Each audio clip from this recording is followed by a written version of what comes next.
my side of things. Get some confirmations. All right.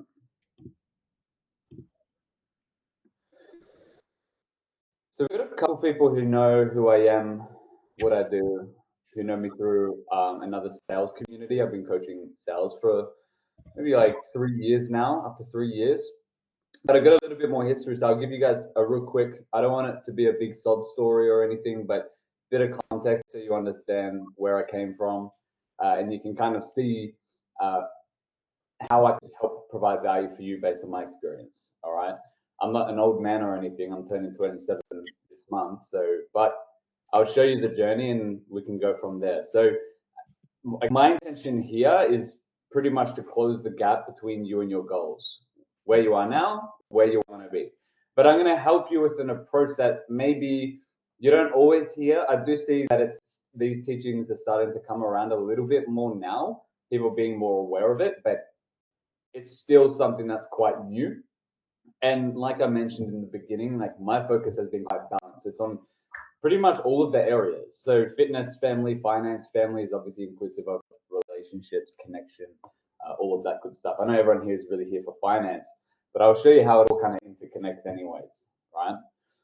So for me, pretty much I was like a really shy kid. So like the big story for me was like I was just always isolated. I felt really hard to talk to people. It was really hard for me to feel like I had really much talent growing up in my life. And that's when I kind of took it to go, get in amazing shape, focus on relationships massively in my life, going from like really, really shy and just pushing the envelope in regards to that confidence side of things. And then going into the closing space as well. Like that was another kind of area of my life that I eventually ventured into and well, obviously here now. So yeah, pretty much. I don't know if you guys know Western Sydney, Australia. Is anyone familiar with the areas in Australia? Yeah, we've got a couple. Beautiful. So I was, born and raised Western Sydney, nice little area. It's kind of like a little ghetto in Sydney. And yeah, emotionally unstable family environment. Parents were separated. We pretty much left my dad like without notice. So like, imagine like you're a dad. You've got your family, you've got your kids. You come back home from work and they're gone.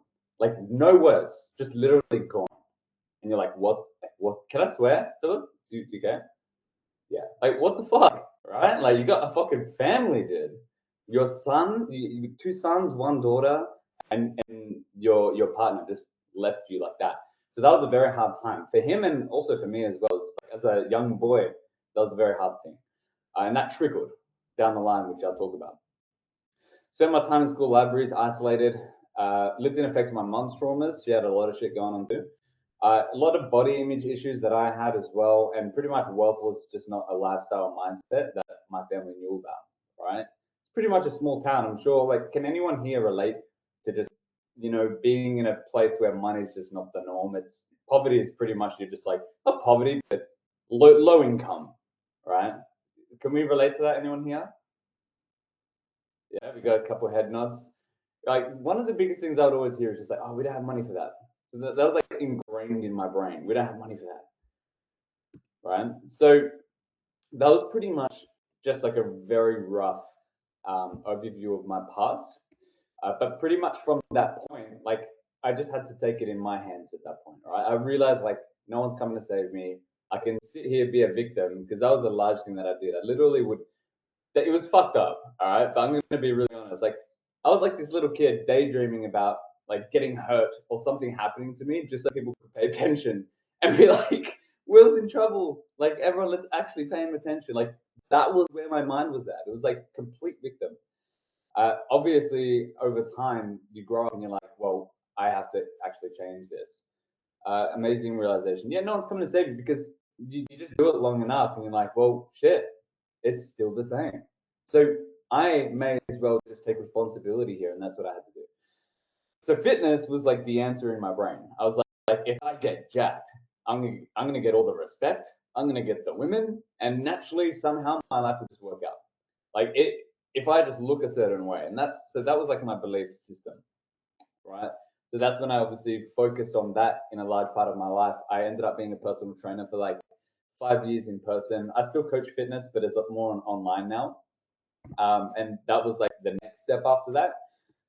From that point, I ended up learning sales as well. So I got mentored.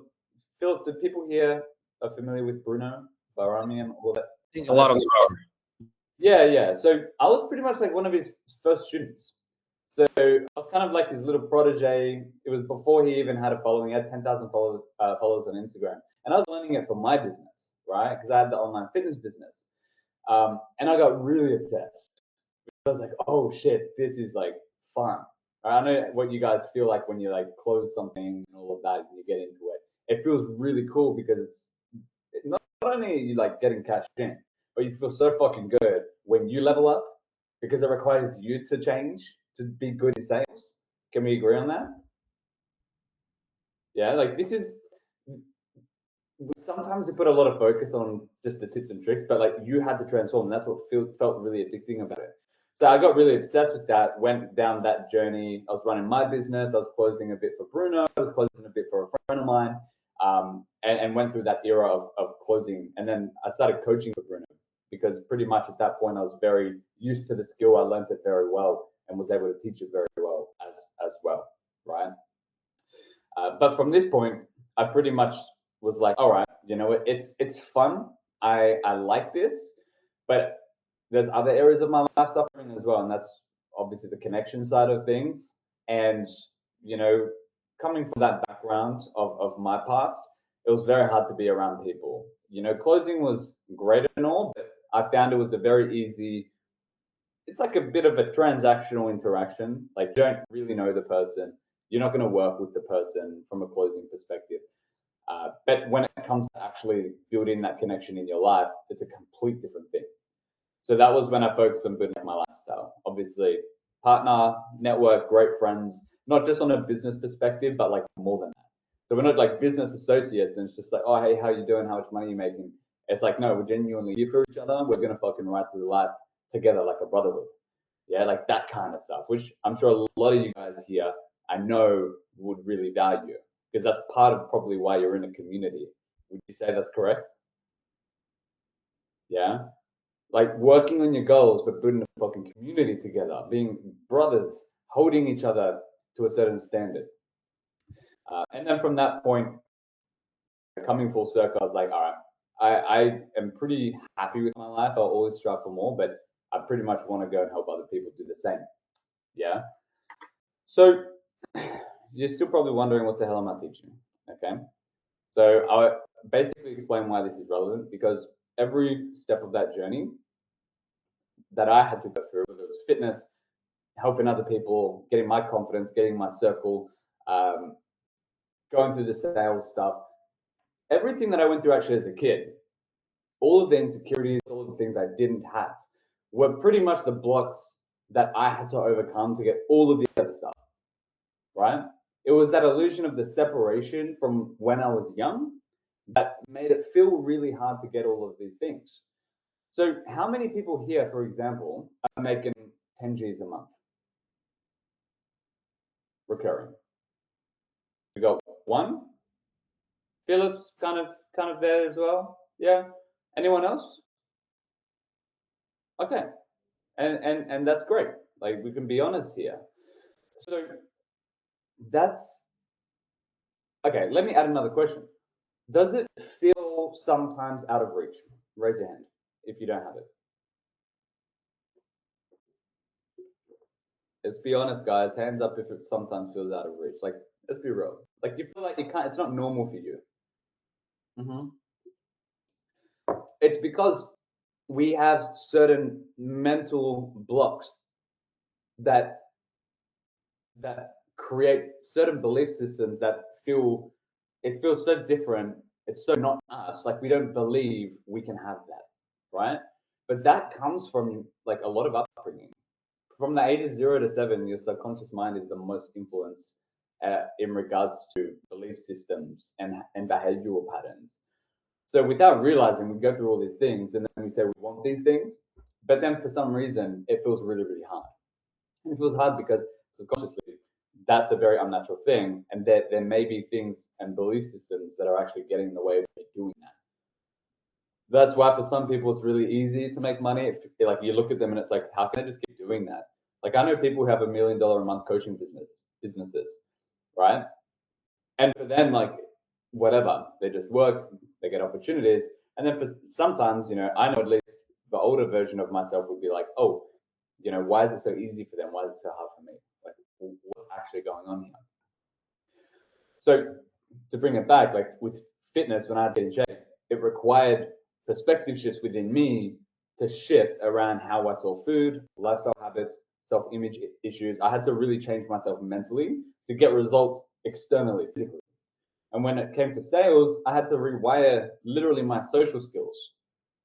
So yes, it was like tips and tricks, but the reality is like I had to rewire how I thought to do well in sales. And then in relationships, I had to confront pretty much destructive subconscious programs, right? Thought patterns and behaviors.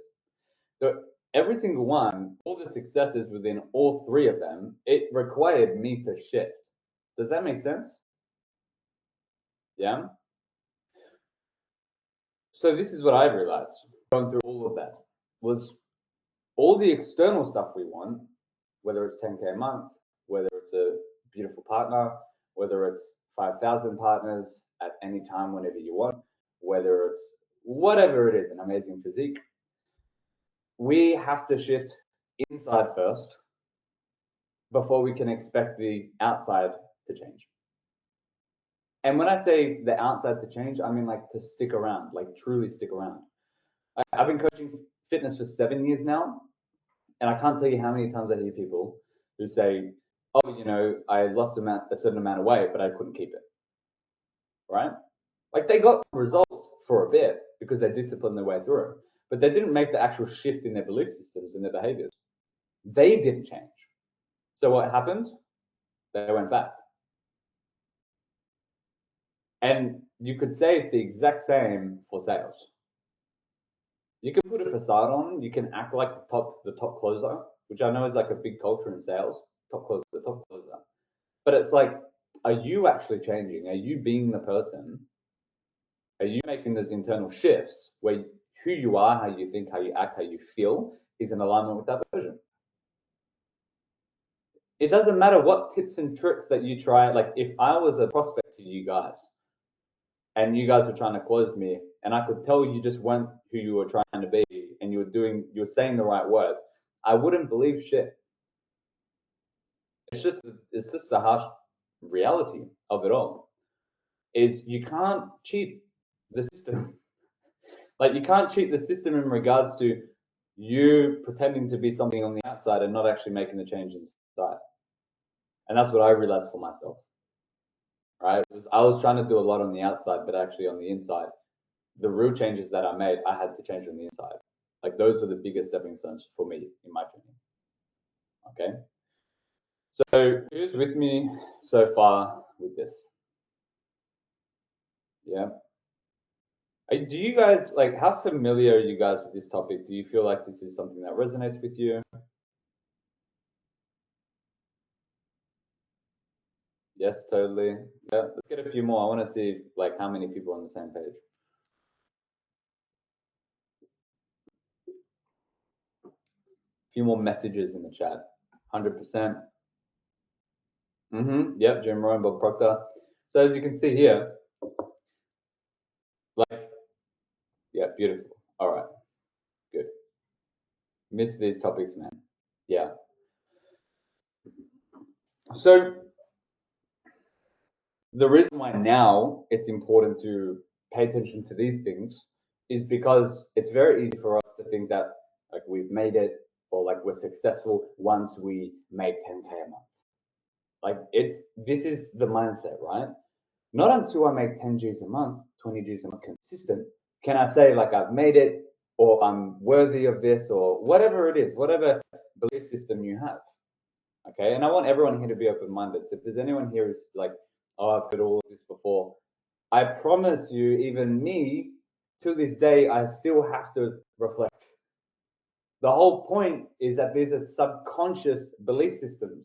So if consciously you say you believe it, do you believe it? Does your subconscious align with that belief, right? your behaviors and your thought processes reflect it. Yeah, part of me inside doesn't believe, right? That's the subconscious mind. It's like this automatic program. Just a little heads up, it's not you, but it's a program. It's like you don't have to think about tying your shoelace when you tie your shoelace. After the first couple times, your brain just created pretty much an automated uh, neuron firing network or whatever it is to just automate that. And you just go down and you do your thing, and you don't even realize what you just did. You tied your shoelace. It got the job done. It was pretty much a safety mechanism, a time efficient mechanism. And it's the same way with our behaviors. Okay. So none of us here are above these teachings, just FYI. Because even me to this day, I still have to reflect and I still do things sometimes that is out of alignment. And then I have to sit down and really feel that and rewire that. And that's the journey that we're on here, is to eliminate all of the misaligned behaviors, thoughts, feelings that don't match who we need to be to make the reality we want a default. Okay, so the order is typically pretty flipped. Like we think, oh, okay, it's only when I got 10 to 20 G's a month that I've made it or whatever. But in reality, it's the opposite. You have to be someone who already knows what it's like or understands the feeling of who you have to be to consistently make 10 to 20 G's a month. How that person thinks, how they act, and how they feel. The belief systems that they have for that to be true. That has to come first. This is why a lot of people who enter sales who just don't doubt themselves do well. Even if on the outside they don't look qualified. Like raise your hand if you've ever seen someone, they made a shit ton of money and you're like, dude, that person's dumber than me. Like raise your hands if you've ever thought that. Yeah. You know what the difference is? Belief system. Truly, belief system. That's why sometimes they say some people are too smart for their own good. But I don't believe that, right? They're just not aware enough. There's a difference, right? Aware enough of why that person is doing well because they're not getting in their own way, right? So my personal belief is if you're smart enough, actually you'd be aware enough to know how you would be getting in your own way and you get out of your own way. Facts, doubt, and self-limited beliefs can be a problem. I mean, it's pretty much one of the only reasons why we feel separated from the life and who we want to be. Genuinely, right? And yes, so someone made a comment, Bob Proctor, like I've been exposed to like amazing people. People toured around with Bob Proctor, like literally helping him run his events, like touring with him as well, worked with Tony Robbins and all of that good stuff. So like I've been exposed to these people are close to me. I can see the difference between how they think, their belief systems, and how they operate versus how I was and how I know a lot of people are who feel like they don't have that, right? Bob Proctor, I wouldn't say he's the father, but he's renowned, yeah? So it's important to understand this stuff because again, we like to say, hey, I'm going to go make 10 to 20 G's a month in sales before I actually focus on being the kind of person who I say I want to be in all of these other areas. Nah, dude, that has to come first. The whole reason you don't have that is because you're not the guy yet. You got to be the guy. If there's any girls in here, I just haven't seen any. You got to be the guy, girl, all of that. Like that's the truth. It's the truth. Like most of the time, the reason you don't have it is because you get in your own way, right? Someone here said, I need to get better at objection handling. Through my whole career of sales teaching, a large part of what I saw people struggle with objection handling was fear of conflict. It wasn't the words, it was you were just afraid of conflict. So you avoided challenging them, calling them out on their BS. That's not a sales problem, that's a you problem. You see what I'm saying? It's not about saying the right words. It's about you actually changing and understanding why you're afraid of that and then getting rid of that. Rewiring your mind. So let's move this on. I'm not guaranteeing that you guys are going to have my life. That's not what this is about. But I just want to share with you the perspectives, the teachings I went through so you can utilize it in your own way with your goals and what you want. You might not want the same things that I want. That's okay. But the teachings and what I pretty much had done for myself are applicable for everyone. And you just use them in your own way, hopefully for good. Okay. So the first one, frequency. Yeah. I'm going to give you three things and we can run off that and we'll do a little Q&A. Frequency, vibration, pretty much energy. Like this is something that we hear a lot. Like you might hear, oh, these hippie woo-woo people always talk about energy. It's so annoying. Who's thought that before? Like anyone who thought that? Like, oh, these hippies talk about feelings too much. And you go, fuck feelings. Just fucking make 10 G's a month. Well, here's the thing. I was kind of like similar, to be honest with you. Over time, I realized actually feelings are very important. It's actually just how you understand what the feelings represent that is more important. Okay, and I'm going to explain it. So I mentioned that it doesn't matter what you say because if I can tell that you're afraid of challenging someone in a sales call, for example, and then you're saying words that just don't match, all I can see is this little red light on your chest saying fear, right? So when, let's say in the objection handling context, someone goes, "Oh yeah, but like I can't afford it," and in your mind you know that they're like just bought a new car. So rather than challenging them or like finding a way, you're like, "Oh well, okay, like, well, does that mean, because you told me that you bought the car, and so it does. Does that mean that you don't have the money, or you do?" Like, you're trying to like find a way. But all I can see is this light on your chest, weakness, right? Fear. There's no confidence. It doesn't matter what you say. It's like the energy that you embody, the feeling that you're emitting through your frequency, the underlying belief system that you have about yourself in that moment and how it's projecting speaks so much louder. This is why, like, you see some people in sales, sometimes it doesn't even, like, they'll say something and you're like, that wasn't even that impressive, but the way they said it was just dialed. They were so just, they believed what they said so much that it just hit the prospect in a different way. They felt it on a complete different level than maybe you, maybe, for example's sake. Okay, I'll give you another example. Like, let's say, like, I'm in a relationship, right? A relationship, to be honest with you, has challenged me in so many more ways than doing sales and getting my body right. A relationship fucking probes you because you're vulnerable, your heart's open, and then those deep insecurities get fucking brought to the surface.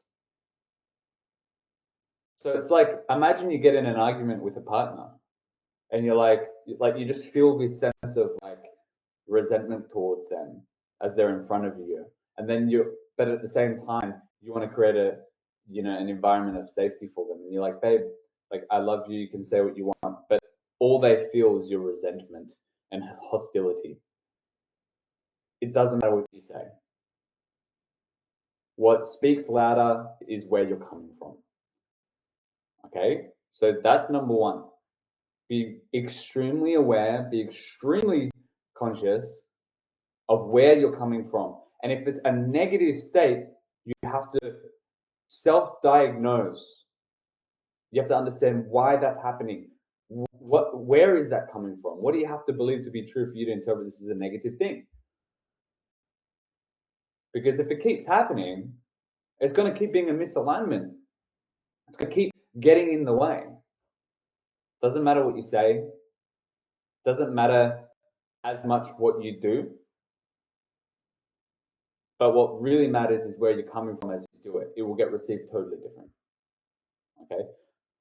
So to wrap this point up in a question, how many people here have glimpses and moments when you're genuinely like, oh, that was exactly what I envisioned for myself. How I felt, how I acted, how I spoke was exactly, I felt so fucking good. How many people here have felt glimpses of that? Let's raise the hand. I want to see it. Where you genuinely, you're like, that's who I want to be, how I was that day or that event. Yeah? Because your frequency was elevated. Everything changed. You changed because your state changed. How many of you have stayed at that point? Okay, so it's safe to say that not many of the room right now are really consistently there yet. And the question is why? Why? Why not? If you literally showed yourself you have access to that version of you who can make the sales, who can say the thing or whatever it is, why aren't you doing it? That's the question, right? There's a reason why. Unconscious programs, right? Let's bring it back. We all have narratives that play for ourselves. Like the narrative that I had for myself was that I was always isolated, unloved. People didn't want me in their group. Going up through high school, pretty much I was like the last picked all the time when it comes to sports team. Every time I was in a group of, like I had a best friend and I'd introduce a third one, they'd pick each other and they'd ditch me. Like that was like the narrative for me of like, oh, I guess I'm not wanted, right? So then I bring this belief system into my life. Like, there's people in this group, obviously, Philip, you mentioned that have been nervous, right? Maybe struggle to speak up. There's reasons for that. Not that anyone here has to stay that way, but there's reasons for it. It could simply be as a little boy, something happened and you created a belief that you weren't worthy of speaking up or you weren't wanted or whatever that reason is. Like we've all got narratives at play. And we, without realizing, that's why it's called an unconscious program because you have only a certain amount of awareness, right, as you navigate through life. And if there's a certain behavioral pattern that's outside of that awareness of yours as you navigate your days, you can't see it. You can't see why you struggle to speak up in a group.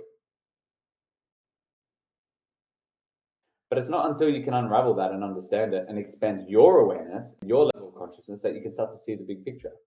Oh, I see that this is what I'm believing about myself. So when it comes to sales, I really struggle to call that person out because I believe if I call someone out and I speak up, there's going to be a problem and there's going to be conflict and then I'm going to feel abandonment. It literally goes down to that level. It goes deep, deep, deep, deep, deep. But the whole point is that we can focus up here on the technique fix, or we can fix this, the foundation of the insecurity, and we can let it go. So when you show up in your sales game, you ain't got confidence issues. You can happily call out. Most of you guys know a lot of skills, I'm sure. There's a lot of stuff that you know, but the difference is actually being able to implement it congruently. Yeah. Do we have any questions so far as we're going through this?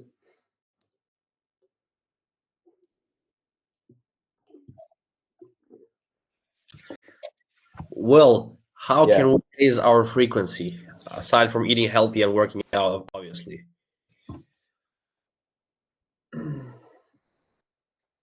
How can you raise your frequency?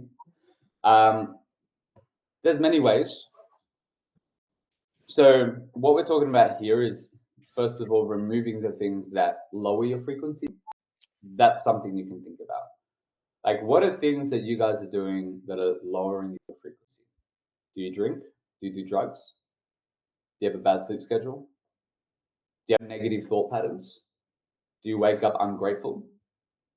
Like, what are the things that actually lower your frequency? Now, so you know how to identify that, just think this. What makes you feel negative? In any kind of way. Fear, anxiety, any negative emotion is a lowering of frequency, right? It's just in the lower vibration. So what I would just encourage you to do, Philip or everyone here, is start taking note of all the things as you're going through your day that lower your frequency, that make you feel a bit more negative, a bit more down, whatever it is. That's it. Do I not drink? Yeah, pretty much. Like the other day, I had a whiskey because I really wanted to try it. It was like this very unique tasting whiskey, and I like that, you know. But aside from that, I don't drink. I don't do drugs. I don't have shit sleep. I'm pretty dialed in. Not because of discipline. It's not discipline. I understand the value of energy, and that overall, I always feel better when my vibration is higher.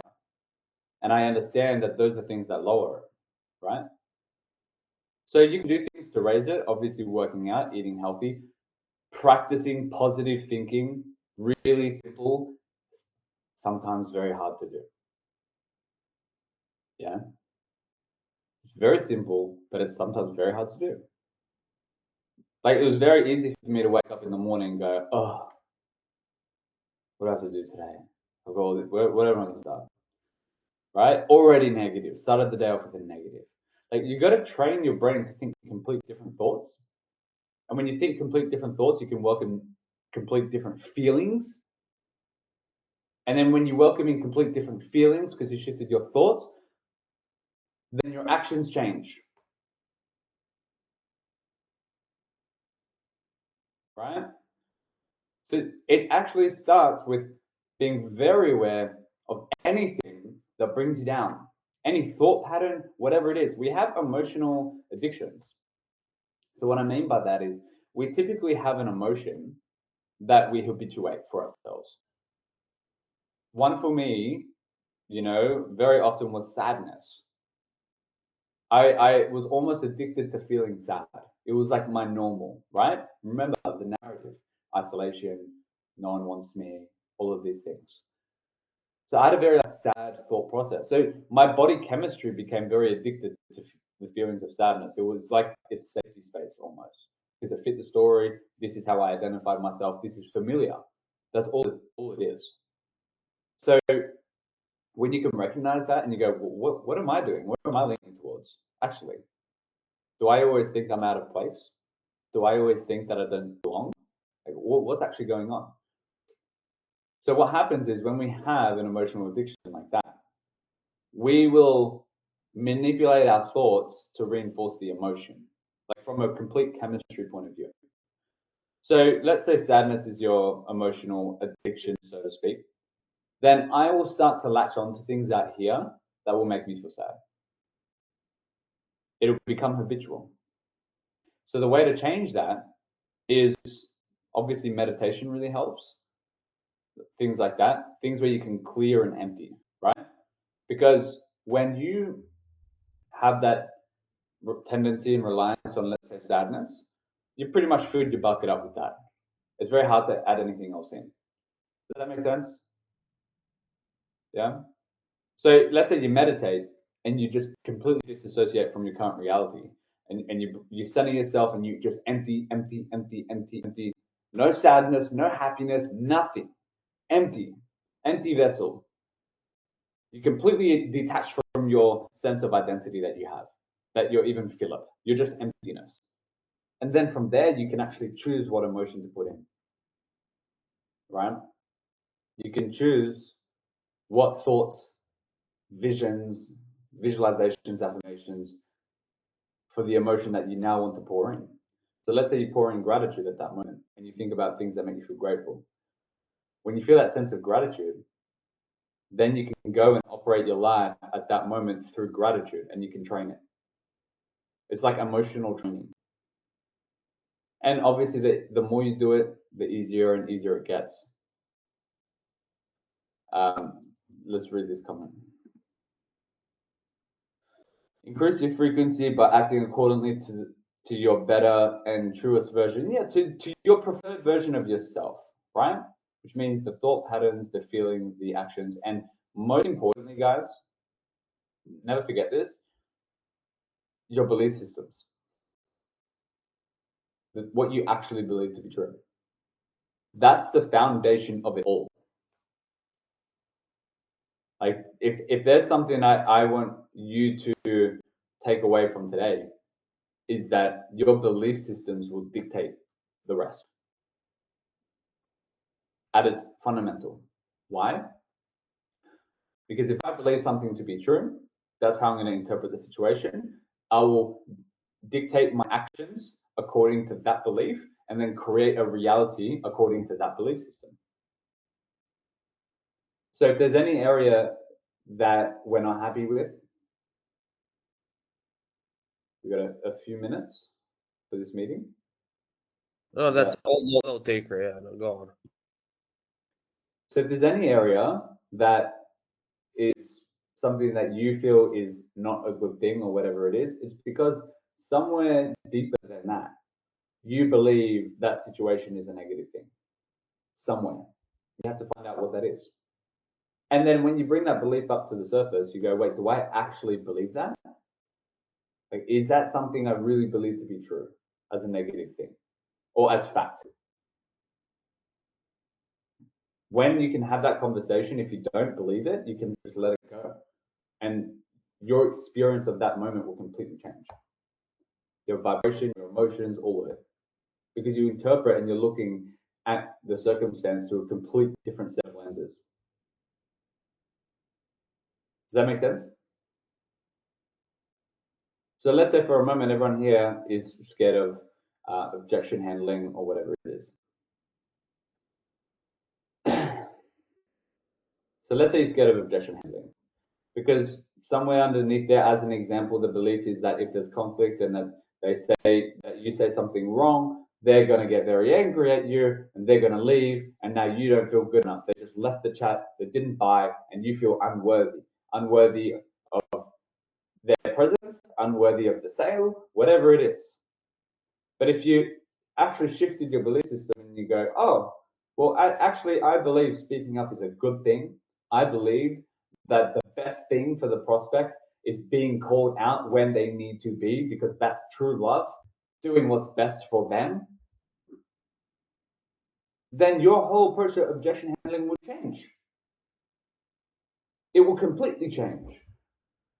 Because the way you look at it is completely different.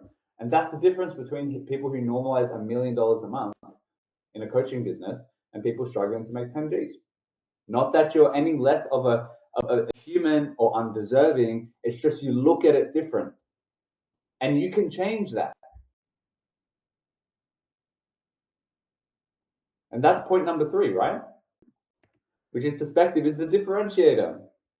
How you see things, what you believe to be true is the differentiator.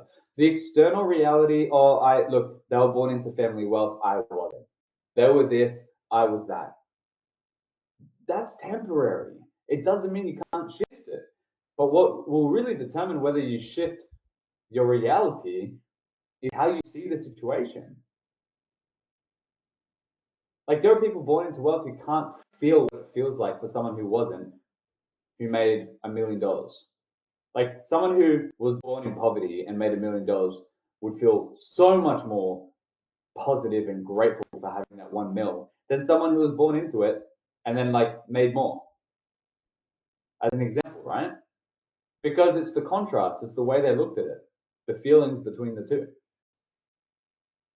So when I first broke past my 10K month block, I had to shift my mindset. Like, when I actually did it, I only did it because I shifted my mindset.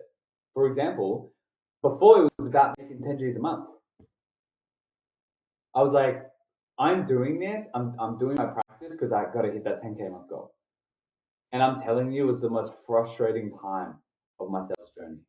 It was so frustrating because it was about me, about the numbers. But the reality is sales is a relation game. Sales is about the other person, not you. It's about helping. It wasn't until I said, you know what?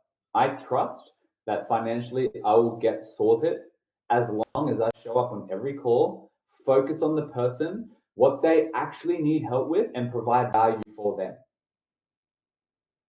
It wasn't until I did that mental shift and let go of the need to make 10 Gs a month and focused on helping the person, giving, that I made more than 20 a month, 30 a month. That was when I hit my first 10K day. Was when I completely took my mind away from that. I let go of needing it. Because remember, if we're talking frequency, we're talking energy. If you need it, your energy is that you don't have it, which means you'll just bring more of that energy in your life of not having. Does that make sense? This is why I say you got to embody the person now. That's why it's the most important thing you could ever focus on is focusing on this, ever. The external will catch up once you shift here. Even me saying I need this is me telling the world I don't have this. Give me more of this energy of not having. And that's why even in a dating context, if you like need a girl, you'll push her away. You'll scare her. It's only when you don't need it that it's welcome to come in. And that's what people talk about with law of attraction. People just think, oh, well, I'm going to visualize and feel it and it's going to come in. But people can't get it flipped, right? Like you got to spend most of your time embodying what it's like to already have it, not want it. It's different. Wanting and needing it is different to having. Complete different feelings and frequencies. Yeah? Wanting and needing 10 to 20 grand a month when you do your sales is completely different to feeling what it's like to already be consistently making that. And you got to focus on the latter. Because people who make 10 to 20 G's a month, they're not thinking about and being needy about hitting that. It's normal for them. But their whole perspective is different. They're more service driven most of the time. They're actually helping the person on the other side. And that's the game you're in, guys. It's the game you're in. So you got to shift how you see things. And this is not just for sales, this is for your life. This is for every area. Every area. The person you show up as will dictate everything outside. That's what I mean by the change has to happen internally first. Okay? So you guys with me on the same page here? Beautiful. So pretty much the way I made this harder for myself going through my journey was isolation. Being by myself. It was like a coping mechanism, right? I'm going to outwork everyone. It's just going to be me putting in the work. But I'm putting in the work with a limited perspective. I'm not getting out and about and exploring and taking on new ideologies and perspectives. And remember, it's the perspective that changes the result. So the isolation was a coping mechanism. It was fearful. I was scared to get around people and I isolated myself and said, I'll outwork. No wonder why I was really slow. Yeah. Comfort seeking, routine, right? Hey, what's the best morning routine? How can I completely structure my day? I don't even have a morning routine anymore. I used to be so anal about that stuff, right? But that was almost my comfort place. It wasn't until I started welcoming in change, shifting things around, to welcoming different ideas that I actually changed. So you have to be willing to let go of the things that are comfortable for you guys and actually change that. And that's hard.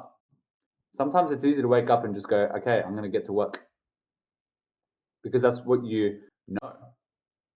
But it's very hard to go, oh, there's this event where I know there's going to be A players there and great connections to where I can meet them and experience that and be open to something completely different. That can be hard. So the way I made it harder was comfort seeking and routine. I used it as an excuse. And you can ask yourself as well, where are you finding comfort in your life that isn't necessarily helping you? Even though on the surface level, you think it is, or you're convincing yourself that it's helping, but it's deep down, you know that has to change. Yeah. The brain's smart. It'll find ways to convince you that it's the right thing. But deep down, if you actually stop and you go, is this the right thing? You will know what the answer is. It's just uncomfortable. And that's why it's hard for some people to change. They're not willing to do that. Like, this isn't easy work. So I call it true transformation, because true transformation is uncomfortable. It's not pretty. You have to fucking sit in all the negativity, face your fears. The shit that you've stuffed down for years. Because it affects everything.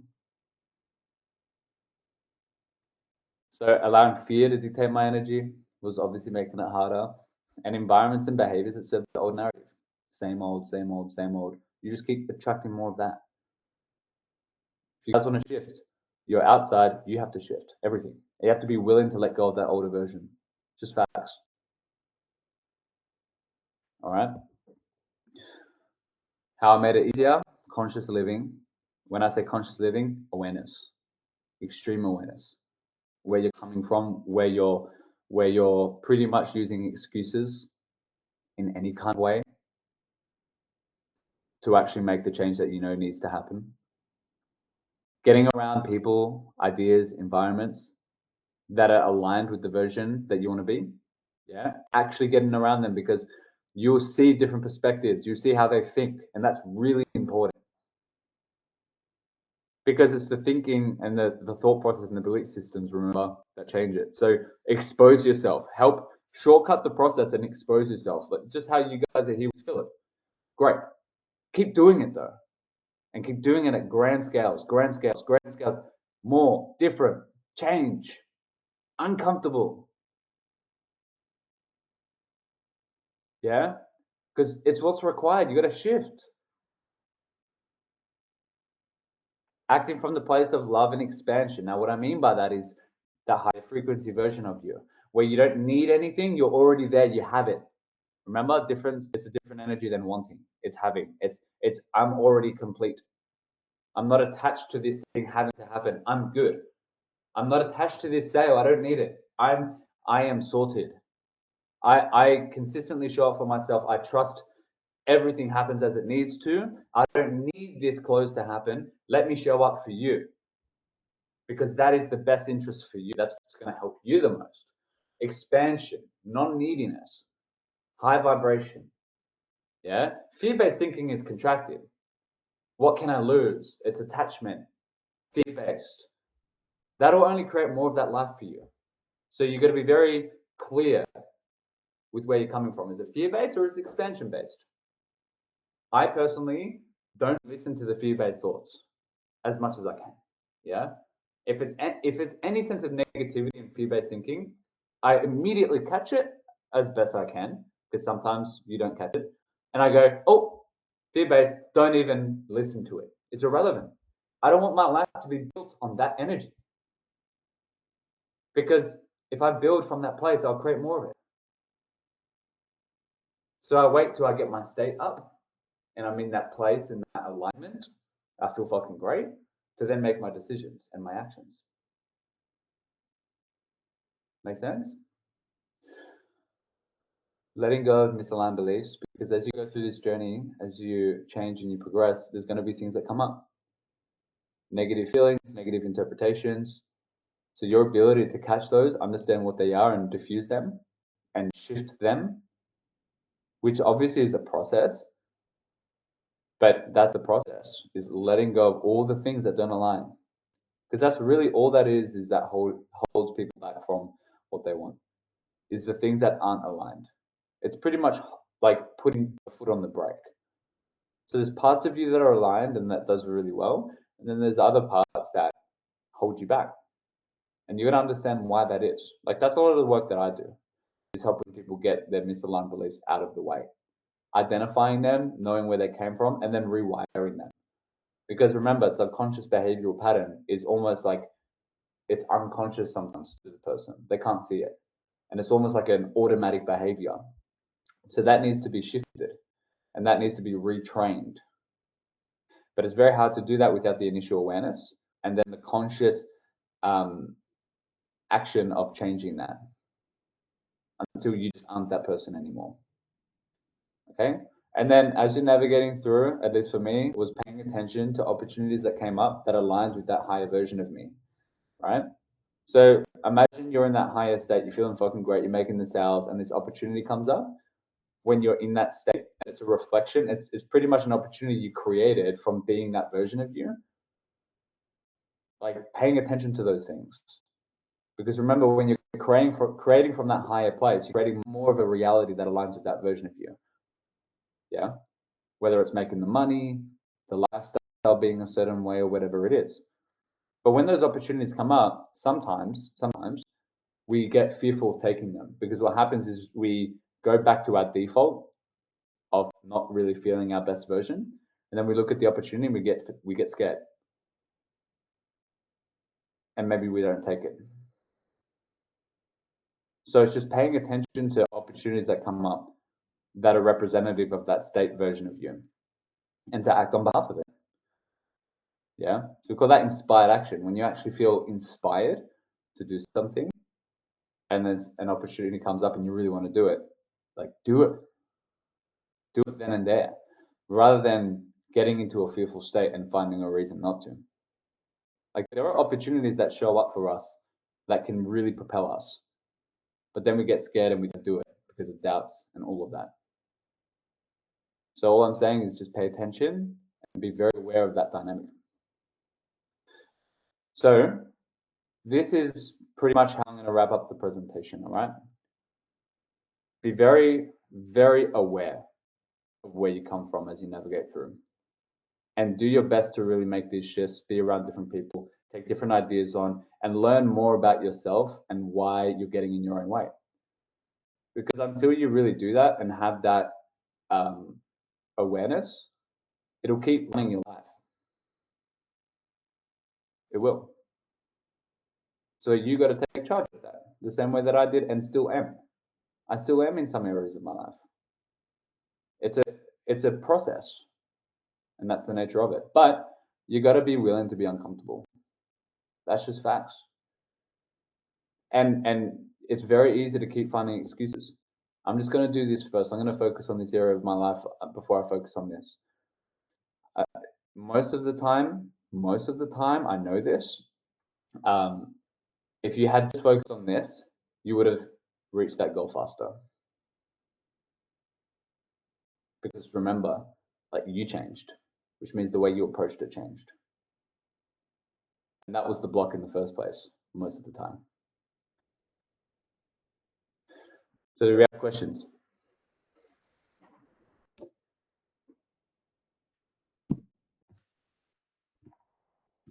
Raise your hand, guys, or write in the chat. In the meantime, Will, where can guys find you? What's your IG? Something that you want to share? Yeah, I'll link it.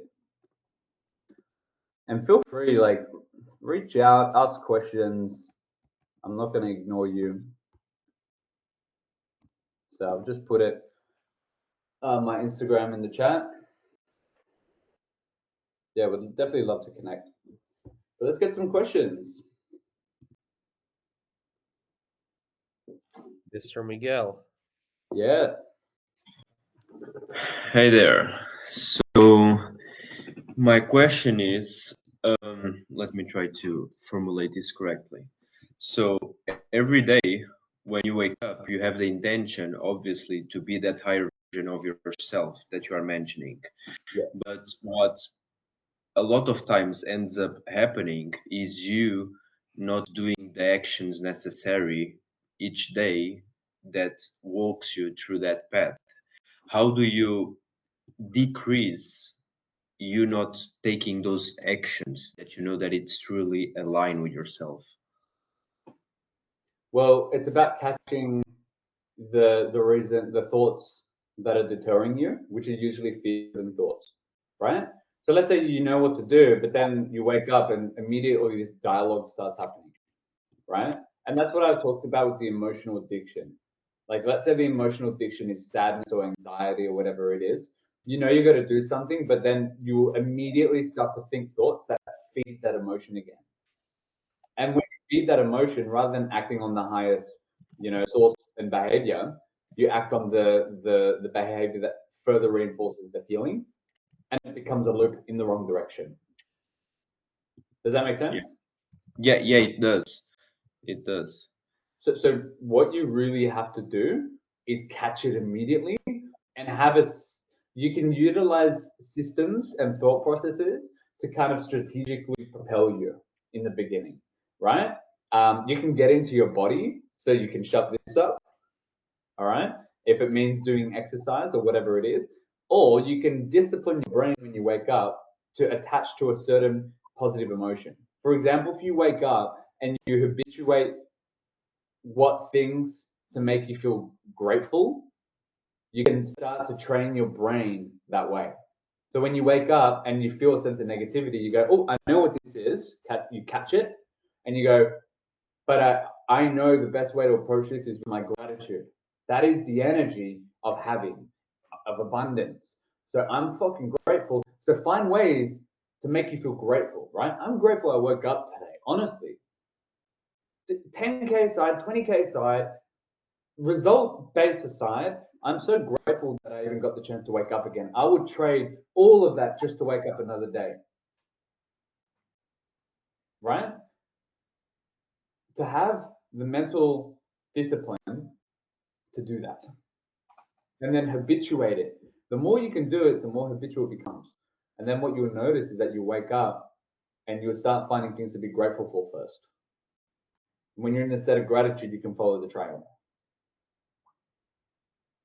Yeah, makes sense. So basically also have some exercises in your mind that when that does happen, you shift automatically and you start by doing the right stuff, more or less. Like, here's the key, man. It's to shift your feelings. Yeah. This is why I say feelings matter. They do, because it shifts your energy. Yeah. Right? So it's to find things that you can either do or perspectives to take on that shift your feelings in the way you want to. So if it's looking at waking up in the morning as a blessing that makes you feel grateful, then you can do that. If it's waking up, you feel a bit negative and you just bump out some burpees and it just forces your endorphins to raise, you can do that. You can manipulate whatever way works for you, but understand what's actually happening. Is you're finding whatever method that resonates with you to up your state. Yeah, makes sense a lot. Appreciate that. And I'll just kind of like wrap on that one more time. Like, for example, with me, sometimes it changes, but I really like the waking up grateful one. Like, just because I don't want to get up and just do burpees right away. I train, so I'm very strict about my routine. I don't want to like go outside of it too much. But I really like waking up and just like, oh fuck. Like almost like the smallest things, no matter how stupid it can feel, like letting myself actually be appreciated. Like, oh man, I'm grateful I get to hold this cup. I'm grateful that I even got in my car to get this. Like, how fucking blessed am I to even be put here? Have the ability to even do these kind of things. And I'll actually sometimes speak it. And I'll speak it, I'll almost like force it to happen. So in the beginning, you're like, oh yeah, I'm kind of grateful for this thing. To be honest, I'm a little bit grateful that I can heat this up in the microwave and even have the blessing to heat this up. Like, damn, I can't believe I was thinking that I'm in such a bad state. Look what I have available to me. Like, you can't, you run off it. Even if in the beginning you're not like really resonating, you almost have fun with it. And that will already start shifting you. Yeah. So find your way and experiment. You understand the concept. Yeah, 100%. Ali. Hey, first of all, sorry about the technical problems. I was having some issues with my laptop, and I wish I was there for earlier, so I apologize if I am asking a question that you might have already said. But something that I feel like, um, as a man, right, you get so much of your, or I shouldn't say, I should just put this towards myself, right? I get so much of my worth. Like when I'm making money, when I'm bringing in that 10, 20K, whatever it is per month, I'm feeling I'm that guy, you know. But when it slows down, that I guess how do you put yourself in the position of, you know, if I'm somebody that's not making 10K per month, 20K, the number is not important, right? But how do I put myself in the mindset of that person when every day, like, my surroundings, my bills is a reminder of where I'm actually, like, the reality, if that makes sense. You got to separate the external circumstance to your sense of self-worth. Mm. For example, let's say that you are a millionaire and then you lost it. Would you think that you weren't worthy of making another mill? I actually was like, not on a scale of a million, but that's actually exactly what kind of happened to me. Like, I had a good stunt where I, made a lot of money for somebody my age, and then I Okay. lost all of it. You know what I mean? So that's it's sometimes it's hard to like let go of that and try to always aim high when because of what happened in the past. Okay. Or again, it ties to the same thing because the validation's attached to an external circumstance, right? But it's you have to separate the two, man. Like I guarantee, like there's people who've made millions and millions of dollars who've lost it and made it again because they knew they could. Because they knew they had the character to do it. They didn't let that lower their self-esteem. It was upsetting, but they could look at that and go, that's all good. I'll just do it again. Right? But what's the difference is that they as a person believed in themselves. They didn't take the external circumstance as a reflection of their character. For them, it was just an objective thing. Oh, the money in my bank account's lower. That's okay. I'm the kind of guy who will just build it back up. Belief system. So the trap that a lot of us have is that we confuse them and we mix them. We go, oh, because I don't have 10 G's, I'm not worthy of having it. Right? But in reality, we are all worthy of having whatever we want. That's actually the magic. The only sense of unworthiness is an illusion and belief that you created in your mind that it's just not for you. But all the tools are there, bro. There is actually no reason you wouldn't be able to. The only reason is because you created an illusion in your mind that you couldn't. Or even if it's that you couldn't, that because you don't have right now, you're not good enough. Whereas there's people living their life, man, that would lose their money and say, because I'm good enough, I'll make it again.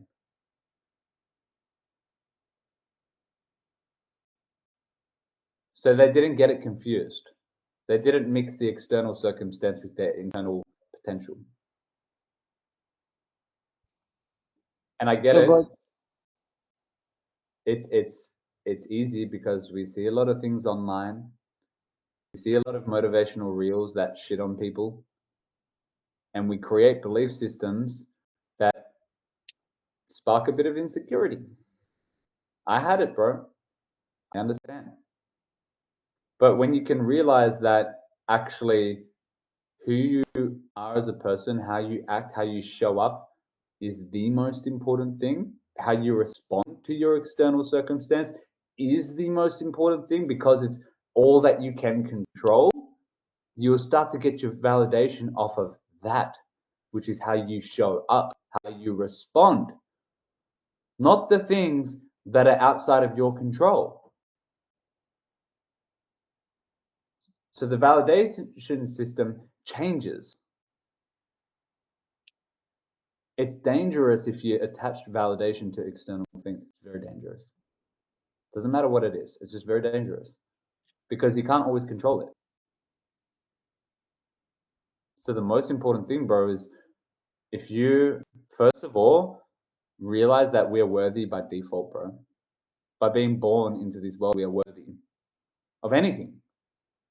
Like, really realize that. The only sense of unworthiness is projections of beliefs. Sometimes we don't even realize it's not even our own belief. Like, we just took it on because someone we care about had it.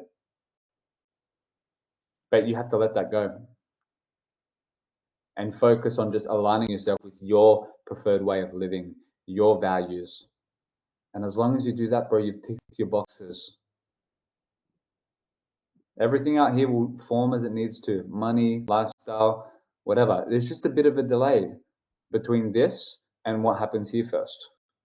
And you have to trust that. And that's why you shouldn't compare. Because everyone's different. Everyone has their own unique ability. Everyone has their own process of doing things. So when you compare to someone else, again, who has a complete different way of skills, thinking, a complete different way of doing things, and complete different circumstance to you, yeah, it's unfair to yourself to do that. You're different in your own unique way, and you have to give yourself a bit of slack for that, and give yourself a bit more love and say, hey, dude, it's all good. I'm on my own journey. As long as I show up as I need to, I trust that whatever will happen as it needs to best for me. No one else. It's not about them, bro. The more you show love for yourself, and that means acting on your highest interest, the more that will also help other people because you're gifting them the best version of you. Yeah? And that might mean that you will lose some things in your life that weren't meant for you. You will think you lose them, but actually they were never meant for who you really were. And that's where the letting go has to happen, because you can trust that with your authentic frequency of who you are, you will start to attract people who align really with you.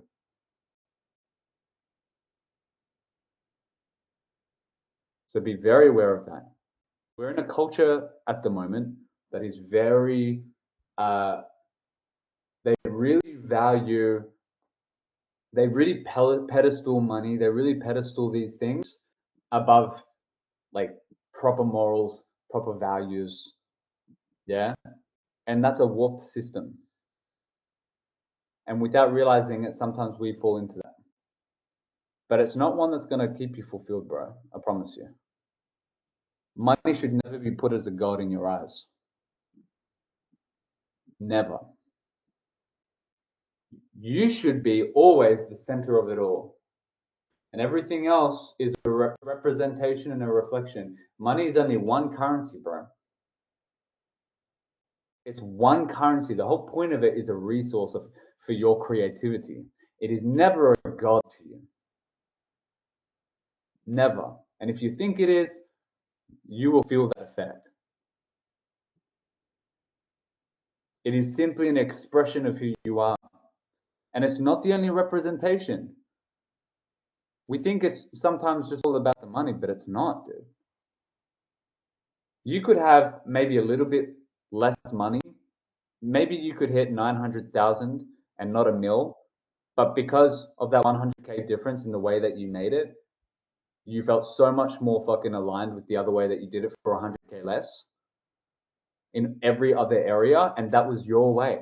And that's okay. Your ultimate fulfillment in life was 20,000 times better than trying to make the extra 100K in a way that didn't really resonate with you. And that's when you have to realize it's not just about the money. It's one aspect.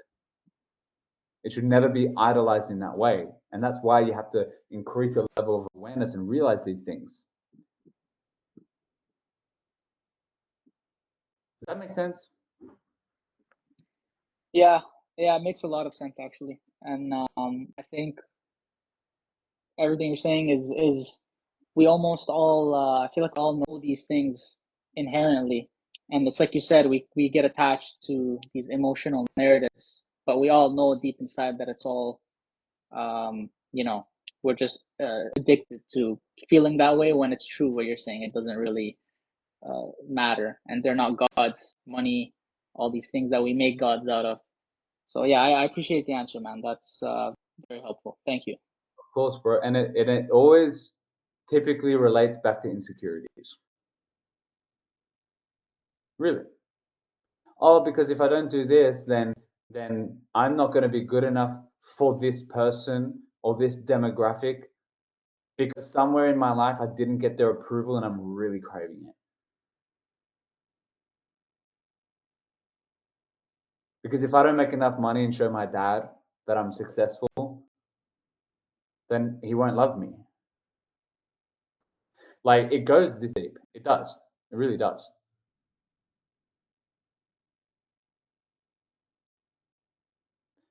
So be very aware, bro. If there's anything that you're seeking outside of yourself, then you know that's coming from an insecurity. Because in reality, everything that shows up on our outside world is reflecting something internally within us in some kind of way.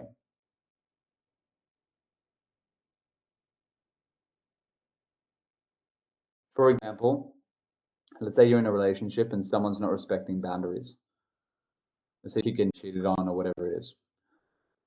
That's just a reflection in some kind of way of something that you are not aligning yourself with. It might even just be a reflection of you not setting boundaries in your life. And that's why it keeps showing up. So when you can take this perspective on with everything, you take ownership. You go, oh, what's this actually showing me about myself? And you use every circumstance as a tool to align yourself closer, closer, closer with that version you want to be. Because you actually realize that it's all accessible now. It really is. Like, that version of you is available now. You just got to get rid of the things that are holding you back from really stepping into that version.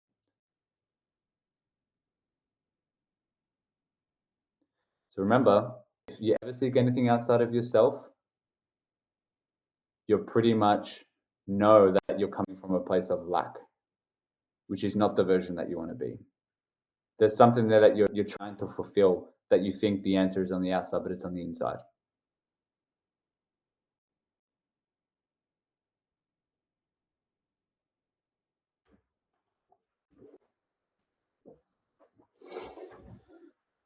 Mic drop, Mr. Man. Yeah, no, I've got a question about doubt and self-limitation beliefs because for the last few months I kind of got rid of this thought, but like sometimes it kind of still comes. I always used to say to myself like, is closing something like a talent? Like you either like have it or you don't. And then until I like got so many people's validation and like advice on it, they were like, closing is something that you learn and you get better at and you develop at. And I was like, okay, but for so long I used to have this like thought in my mind that closing is like, I don't know, a talent you have for like a sport or an instrument, you either have it or you don't. And that kind of, I think, held me back from, I guess, achieving progress at a much quicker rate. And at times I still get doubt, am I going to succeed, etc. And I just kind of don't really know how to deal with it at times. And the doubts can be kind of annoying from, time to time. Well, Ben, let's first of all recognize the difference that, like, what is even your definition of success? Definition of success, I would say, I guess in, of course, the main way, I guess the financial way, like a financial success, like 5 to 10K month, whatever. I'd also say in terms of success in closing, like having a solid closing rate anywhere from like, I don't know, 40, 50% onwards, and just being able to have, that reputation that you are that guy who can get the deal across the line, basically. Okay, but like for who? Successful to who? That guy for who? I guess myself, and then I guess for other people to see me that I'm capable of being able to do that. And that's the most important thing to be aware of. For other people to realize you're capable. You were always capable then. Yeah. You were always capable. Somewhere Yeah. along the line, somewhere in your life, you didn't feel capable. Maybe someone who you cared about didn't give you validation, that you had wanted, right? Yeah. And that's why we go, oh, not until I can get this result, we latch onto the result, that then I can be successful in the eyes of this person or this demographic. Yeah. But is that success? Not particularly. So what happens is this, now you go in with this goal with a warped mindset. Mm-hmm. Because it's not really about what you really want it to be about. It's about an insecurity. Mm-hmm. So your whole energy coming into this journey shifts. Yeah. You get doubtful, resentful, lack of belief, and people wonder why they give up on their goals. 100%.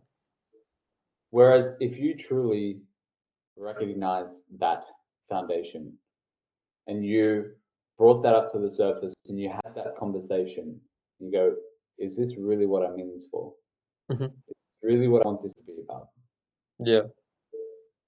And if the answer is no, drop it. Let it go. Heal that part of yourself within yourself for yourself. Yeah. Because the fact is, bro, is that you were always worthy, you were always capable. Remember what I said. It's not about you achieving this and then saying, see, I am capable. No, it's about understanding that you were always capable and then doing it if you wanted to. Yeah. It's completely reversed. We are all capable of whatever it is that we want to do. But the reality is like, do you just really want to do it from your highest place? Or are you doing it for a lower frequency reason? Yeah. And look, if you're not doing it for the reason that's from your highest place, you go through the journey and you will learn some things. That's fine. You will learn Yeah. some things. Either way, you're going to course correct. Okay. Ideally, do it sooner than later. You can collapse time. Yeah. Right? But just trust that your journey will be your journey. But be very aware of where you're coming from. Okay. No, So definitely. I know I called that out, but can you repeat kind of the essence of your question just so I can further answer it? Yeah, like how to deal with self-doubt and self-limitation beliefs. Like I mentioned earlier, but when I used to think that closing was you either have it or you don't, like kind of like a natural, gift or talent. You either have it or you don't have it, regardless of how much, you try. Yeah. And then Yeah. So this is where now with this newfound understanding, you can recognize that the only reason you wouldn't is because of the belief systems that you have. Okay. Yeah. Mm-hmm. The only reason you wouldn't is the belief systems. You can really change your whole belief system and your whole sense of identity if you wanted to. Yeah, 100%.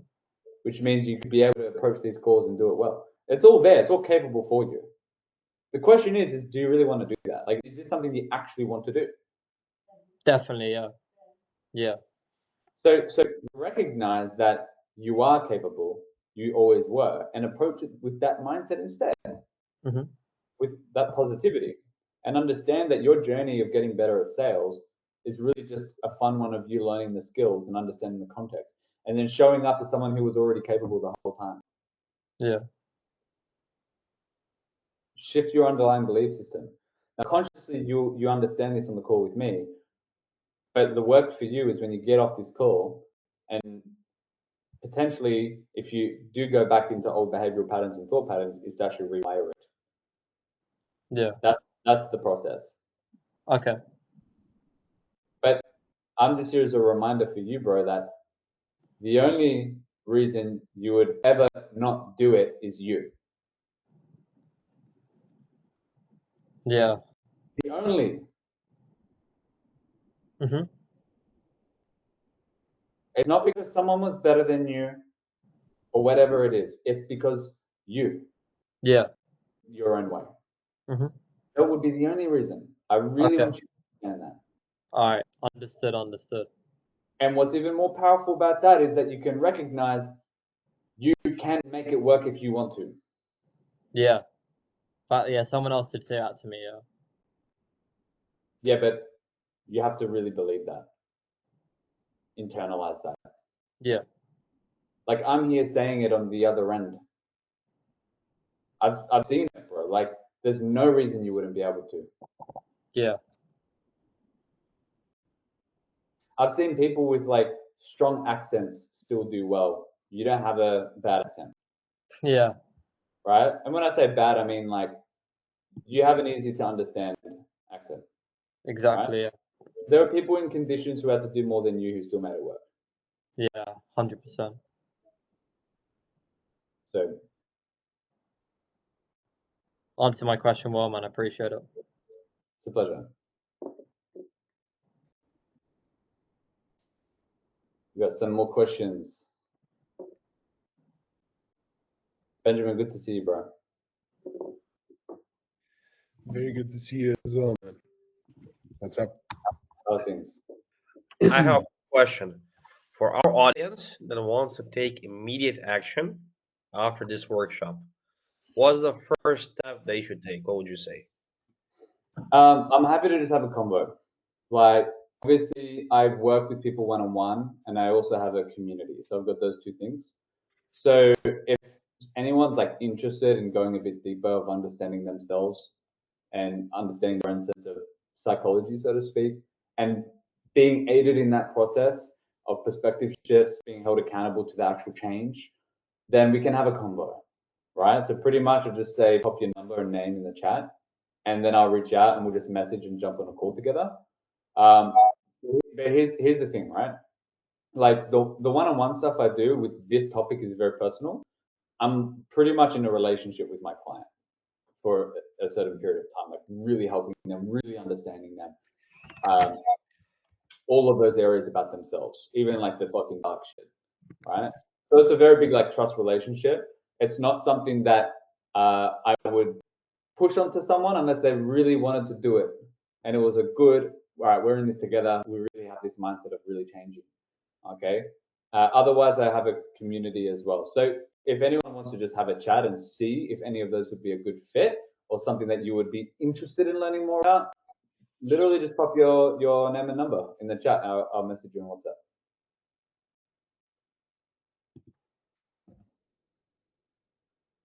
So maybe, would anyone be interested? If anyone's interested, raise your hand. If you even just want to have a convo. There's no pressure or anything like that. But if it's something just you're even slightly interested in, you want to learn more about, then raise your hand.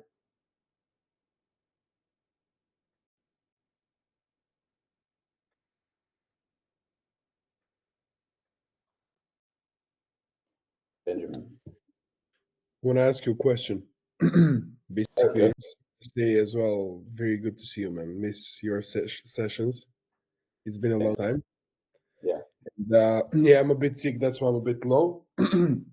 So, when it comes to the coaching that you're doing, is it like when you say you have a community, is it group coaching calls or how does it go? So the community is weekly like group Q&As. So imagine like, what I was doing with HTC and I was there. Yeah. It was a bit more in sales context, but this one is more of, whatever is relevant to you context. Okay. So I'll do weekly calls in that community, and it's also got pretty much 13 hours of fitness content available in there as well. Yeah. So it's holistic in that sense. So that's a weekly group thing. And then the one-on-one stuff is obviously with me. It's all with me, but the one-on-one is the next level. Okay. Great.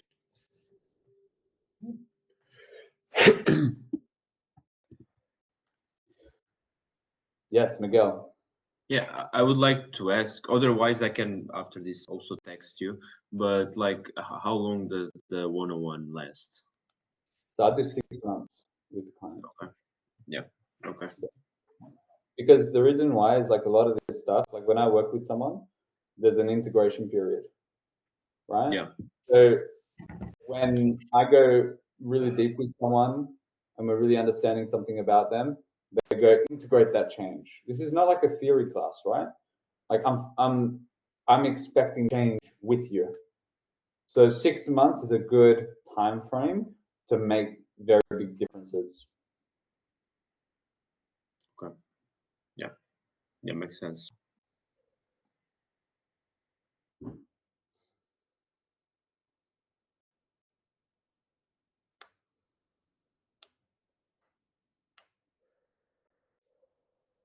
we got any other questions? Don't be Anything? shy.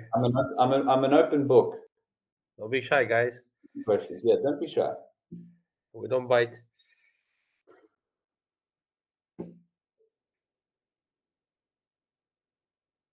Or you know it all, huh? Anything.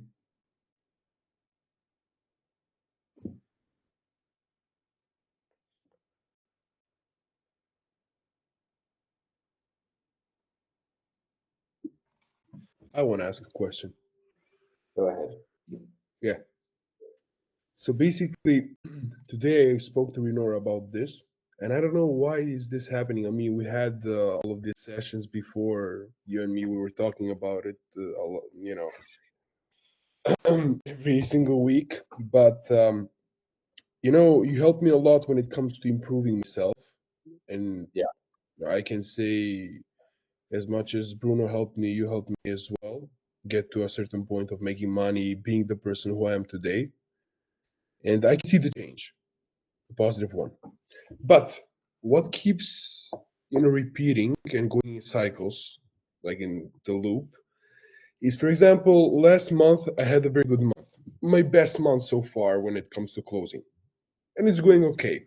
It's not amazing still, but for me it's something new. Coming from a place of making $0, going to college, school, normal things, making 4 or 5K in Macedonia is, for me, it's good. So this month starts. Whenever the first of the month comes, I don't know why. I make a small mistake. I say something wrong for some reason that they can't talk or say something, or I don't know, something bad happens. You know what I mean? I do a bad sales call. I can't handle a prospect. It's different. It's always at first I don't think about it too much. Then I start overthinking. Once I start overthinking, I get in that place. I'm like, I start doubting myself. For some reason, I start doubting myself, and I know that I did amazing, for example, last month. Because right now I'm closing for Bruno. It's going pretty good, I have to say. Like it's been good when it comes to the sales skill and everything, but I start doubting myself always for some reason. I don't know. I don't show it. I'm sure I'm doing a very good job when it comes to hiding it. It's not like it's a lot. I would say it's 20%.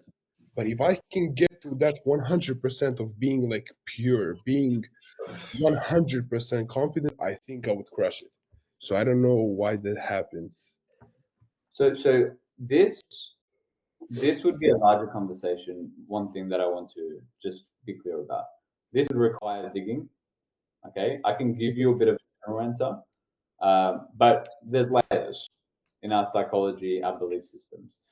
What I'm hearing with you is you fully haven't really believed that you are worthy of this as a general statement.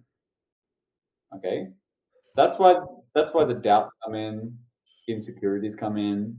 Um, it doesn't matter what's being shown last month because you'll find a way to then go, oh yeah, but if I haven't done it 3 months in a row, 4 months, then I still really haven't done it. Like, you know what I'm saying? Your mind will latch into things that will reinforce the underlying sense of unworthiness. Okay. So what I'm really hearing is that there's still a bit of that there. Okay. Mhm. That is a larger conversation to be had of why that is, why your default is that, and it will correlate to your past. All right, it will correlate to things growing up. That's just pretty much how it always happens. Yeah. Mhm. But you got to be aware, that conversation aside, understanding where it's come from and all of this, you got to be aware where it's coming from, why it's happening, because when you can bring that up to the forefront, you can actually identify that it's not real, right? So Mhm. rather than being caught up in it, you've stepped out of it and then you've looked at it and you go, oh, wait, well, who is this version of me actually stepping out of it? Who's that? Who's Mhm. actually looking at the insecurity itself, right? Who's this person? Oh, is that like more of a representation of me? Yeah, and you'll be able to actually detach. And when you can detach, you can look at it and really decide if it's the truth that you want to hold on to anymore. And if it's not, you can let it go. Okay? To get to that point, it's really helpful to understand why that is, though. I hate to make mistakes, man. I overthink. Bad call, everything starts. Yeah, but here's the thing, man. Like, the question is why? What does making a mistake actually mean to you?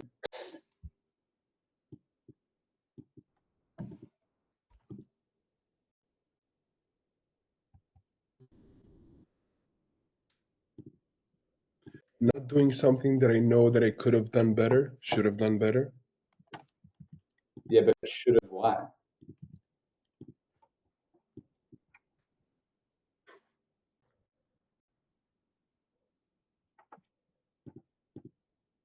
Should have why? Should according to who? According to myself. Okay, but for who? But for me, like 100% for me. Before it wasn't for me. Right now, it's 100% me. Or maybe I believe it is for me. We had this conversation in the past. I mean, it was for someone else. What happens is this, right? We say, oh, it's for me. Okay, Yeah. so I feel good enough. Mhm. But usually the reason why we say, oh, it's for me, so I feel good enough is because we've taken someone else's ideology of what's good enough. So that's why when I ask for who, it's like, where did you get that from? Who was really important to you that you took their belief system and ideology and took it onto yourself?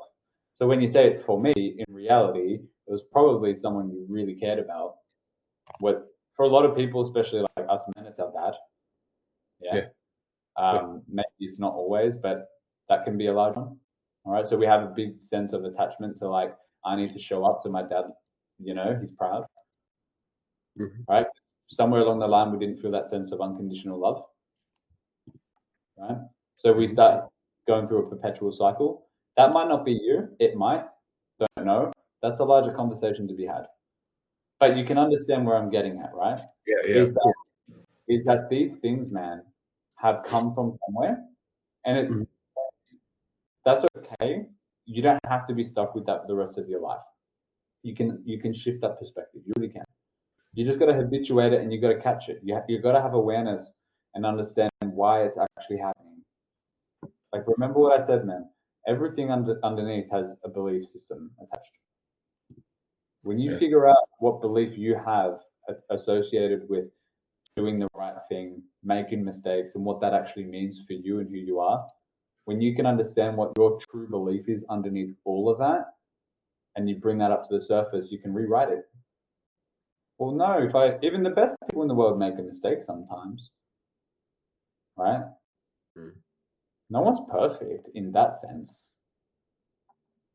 but they still show up, they still adjust, they still do what they need to do. I guarantee that there's examples out there who debunk your belief system. People who are getting the results that you want who still make mistakes. So why is it that when you make one, you're unworthy?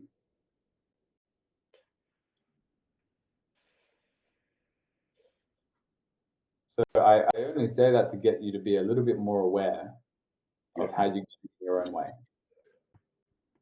Okay? Yeah. So have that deeper conversation, whether it's with me or whether it's just reflection for yourself. And then when you have that, you can learn to let that go. You can start to rehabituate the new thought process and the new belief system, and then shift your behaviors accordingly.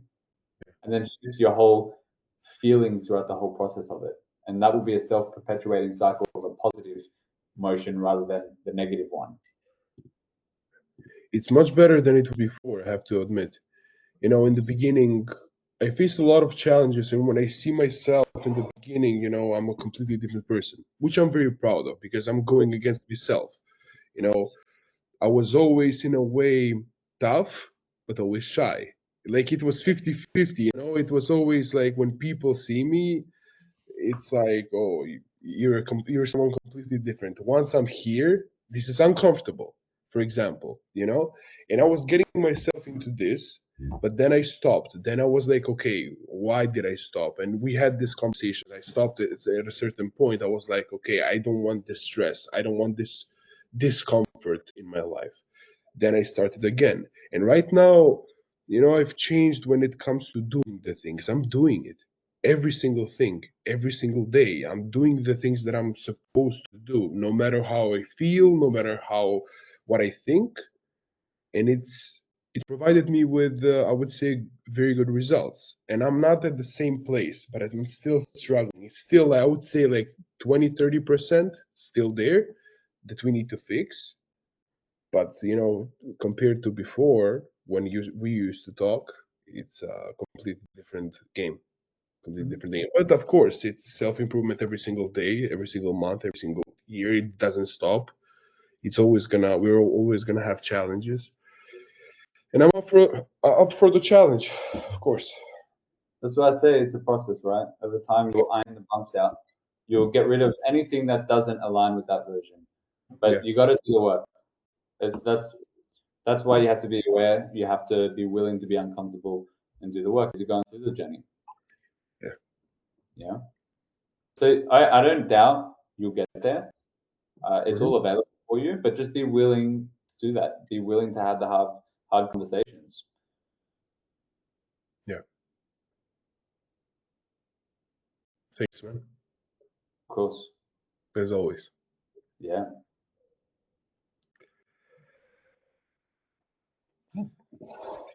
Do we have any other questions? We already missed you too much in the community. Come on, Thanks. Yeah. man. It's yeah, it was always great to see you guys, help where I can, and see you guys progress in your journey. So I haven't ran away. I'm still here. Yeah.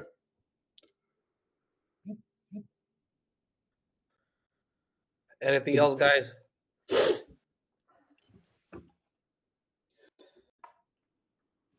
You guys are always welcome to hit me up if you want to join the community. The community is literally like 55 USD a month. It's nothing crazy. It's a way to expose yourself to these concepts, these ideas, have a form of accountability. And of course, the one-on-one stuff, it's a deep dive. So if it's something that you're ready for and want to do, we can talk about that down the line. But you guys are welcome to join the community. I made it real cheap in essence of making it available and a good exposure as you go through the closing journey. Okay. I do that calls every single week. Same way that we're doing here. You ask questions, you come with your life situation, and I can help in whatever way I can in that time frame. Okay. Ben, yeah. When you say accountability, do you mean like accountability in terms of fitness, like in terms of like your goals, or what exactly do you mean by like accountability? Sure. So I have fitness content in the circle as well. So it's called the inner circle. Yeah, Okay. and that's accessible for you. Like you can just have that. All right. The calls, it's all encompassing. So if you've got fitness stuff that you want to talk about, or if you've got this personal transformation stuff that you want to talk about, I'm happy to answer across that spectrum. All right. So I see it as a holistic approach to life. This personal transformation stuff is it's pretty much all encompassing because it's about you, and that's why it's pretty easy to navigate into those other topics as well. Cool. Okay. So does anyone here want me to pop the link in the chat? Feel free to take it, and if you want to check it out, you can. It's all on the website. You can pay for it monthly or yearly based on what you want. And I can just leave it there for you guys. So do you guys want me to send the link here? Yeah. Sure. Yeah. Yeah. You grab it.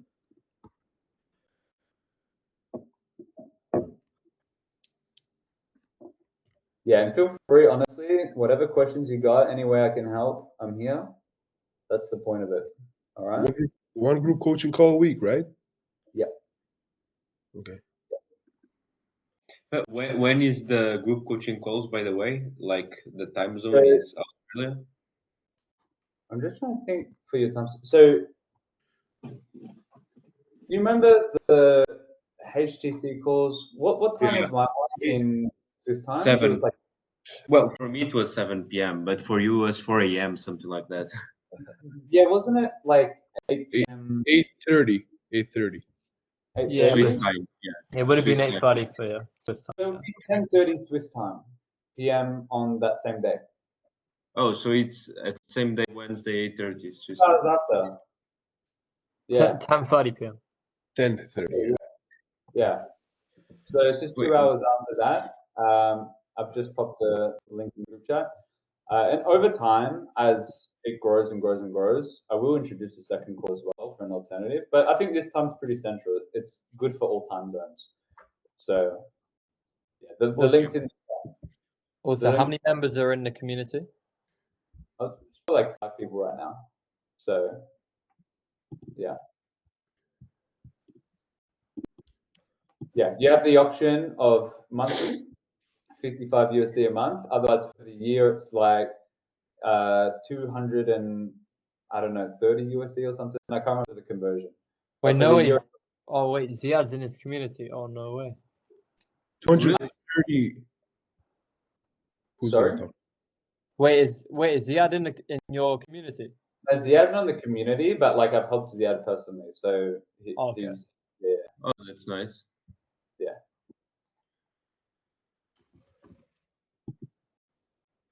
You're gonna ask a question, Benjamin? Yeah, 230 for 1 year. Yep. So it's way cheaper. It's like literally half. It's like I think it's like 250, 230 or something like that. It's in that range somewhere. But it's a lot cheaper for the year. So you either do month to month, cancel any time, up to you, and that'll be 55. Or if you just do the whole year, it'll be recurring for the year at that like cheaper rate. So It's 250, right, for the year? is that what it says? I should know. But yeah, it's pretty much there. Yeah, that's nice. Yeah, it's worth it, 100%. Yeah, and like I said, the whole intention is I love teaching this stuff. Like I really enjoy teaching it, and I just love getting people like you guys together and helping in any way that I can, and kind of building that community, building that accountability together, and we all just grow. So that's the intention of it.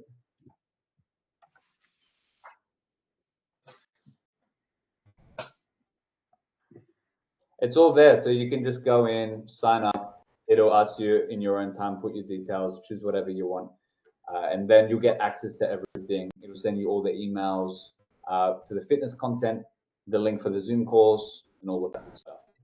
So, okay. Any other questions? Beautiful. All right. So who's in? Who's joining the circle? Just curious. Who's actually serving? I'm Benjamin. strongly considering, yeah. Hell yeah. What about you boys, Ben, Ramon? I'm gonna think about it. Worst case, if you guys are like, oh, I'm not sure, like you can do the month to month. It's cancel anytime. You're not like locked into a contract. Okay. So there's no pressure. Like genuinely, do it if you really like see the value in it. Okay. Yeah. But there's two options based on what feels more comfortable. All right. Yeah. As for the rest of you guys, I'm looking forward to see you in there and help where I can. And it's just great to see Benjamin as well, your progress. Renault as well, I've seen your progress over the last couple of months. Miguel, Ben, obviously I met you guys a bit more recently. So, and Philip, man, thank you for bringing me onto this call. I appreciate that. Always. Yeah. So if you guys don't have anything else, I mean, that's all good. I guess we could wrap it here. Unless Philip, you got anything else you want to say? Yeah, as European boys, we need a beauty sleep right now. So let's jump. All right. Time again, man. It's nearly 3 a.m. in Serbia, of course. Yeah. All right. Hey, good to see you guys. and I'll chat soon. All right. Take care, Stay boys. well. Bye. Yeah. Take care. Yeah.